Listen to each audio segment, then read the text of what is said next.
পৃথিবীতে সমস্ত বন্ধন মানবের যে বন্ধনগুলা সেই বন্ধনের সবচেয়ে বড় বন্ধনটা হইল যে বাবা মা এবং সন্তান। সেই সন্তানকে কখনো যেমন পানি কাটলে কাটা যায় না, ঠিক মা বাবা সন্তানের এই সম্পর্ক কাটা যায় না, এটা রক্তের সম্পর্ক। দেখেন মারা যাওয়ার পরে কোথায় সন্তানটা মারা গেল, কয়েকজন অ্যাক্সিডেন্ট হয়ে মারা গেল, কেউ কাউকে চিনে না। সেই ডিএনএ টেস্ট করার পরে দিই বাবা এবং মার অস্তিত্ব পাওয়া যায় যে এই সন্তান এই মা বাবা। আর এই মায়ে এক সময় ছোটবেলায় যখন তাকে জন্ম দেওয়ার পরে সেই ভিজা কাপড় চোপড়ে মা ছিল, ছেলের মূত্রে ছিল, কিন্তু ছেলেকে সন্তানকে ভালো জায়গায় রাখা। আমরা আসছি association for save the parents থেকে। আমরা চাচ্ছি বাংলাদেশে আর যেন বৃদ্ধাশ্রম না হয়। পারিবারিক প্রটোকলের মধ্য দিয়ে যেভাবে প্রচলন হচ্ছে, একদিন আপনাকে আমাকে সবাইকে বৃদ্ধাশ্রমে গিয়েই থাকতে হবে বৃদ্ধা বয়সে। এটা আসলে অমূলক, এটা অযৌক্তিক, এটা আমরা বন্ধের একটা আন্দোলন করতেছি। আপনি এটাকে কিভাবে দেখবেন? আপনার পরিচয়টা যদি দেন। আমার পরিচয় হলো আমি একজন ক্ষুদ্র কবি এবং লেখক। আমার বাড়ি হলো নোয়াখালী। আমি ঢাকায় একটা প্রাইভেট প্রতিষ্ঠানে চাকরি করি। মা বাবা বৃদ্ধাশ্রমে যাওয়ার বা তাদেরকে রাখা হইতেছে বা তাদের জন্য বৃদ্ধাশ্রম খোলা হয়েছে, এই বিষয়টা আমার কাছে অত্যন্ত ঘৃণিত। আমি বিশেষ করে এই বিষয়গুলোকে বেশ ঘৃণার চোখেই দেখি। কেননা বাবা মা যখন একটা সন্তান যদি অনেক দিন পরেই যদি পৃথিবীতে আসে, তখন বিবাহের দেখা গেছে মা বাবার বিবাহের সম্পর্কের 10 বছর 20 বছর বা 15 বছর পর এরকম একটা সন্তান আসলো। এই সময়ের ভিতরে তাদের যে হাহাকার, তাদের যে একটা সন্তানের জন্য যে আক্ষেপ, এই আক্ষেপটা মানে ভাবায় যাবে না যে এই আক্ষেপটা কতটুকু। কিন্তু দেখা গেছে যে যখন সন্তানটা পৃথিবীতে আসে তখন এত খুশি হয় যে এত টাকা পয়সা খরচ করে, তাকে এত আদর করে, এত মায়া মহব্বত করে, মনে হয় যেন পৃথিবীর সব সম্পদই যেন বাবা মার কোলে চলে আসছে। সেই সন্তান একসময় বড় হয়ে বাবা মাকে অবহেলা অশ্রদ্ধা করিয়া বৃদ্ধাশ্রমে দিয়ে দিবে, এটা কোনো অবস্থাতে মানি নেওয়া যায় না।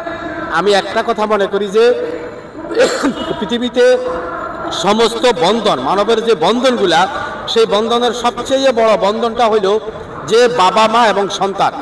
সেই সন্তানকে কখনো যেমন পানি কাটলে কাটা যায় না, ঠিক মা বাবা সন্তানের এই সম্পর্ক কাটা যায় না, এটা রক্তের সম্পর্ক।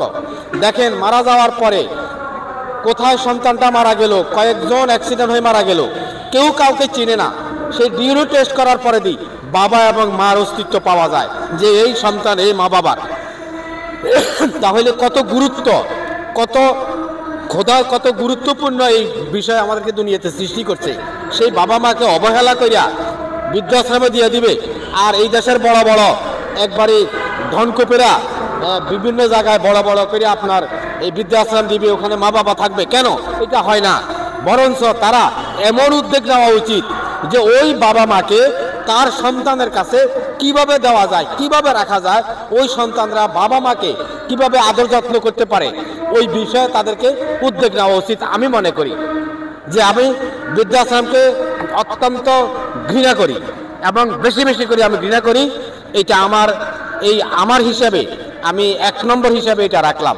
আমি আমার একটা বইতে একজন মাকে অবহেলা করছে, সেই আমার কেগো তুমি একটা উপন্যাসে আমি লিখলাম যে মাকে গোয়াল ঘরে রাখছে আর সন্তান আর তার পরিবার ঘরে ছিল।